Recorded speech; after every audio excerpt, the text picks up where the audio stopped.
Hello guys and welcome to Quick Solution. Today I'm going to show you how to reset YouTube recommendations.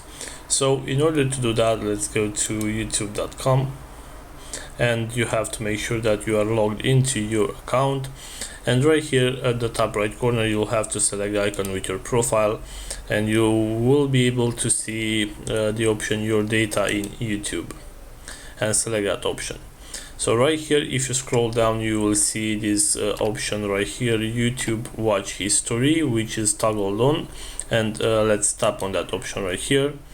So in order to reset your YouTube recommendations, you'll have to make sure that you turn off this option right here. So after you do that, the recommendation section of YouTube on your account will be reset. So this is all for today guys, and if you have enjoyed this video, don't forget to like and subscribe to the channel for more videos like this one.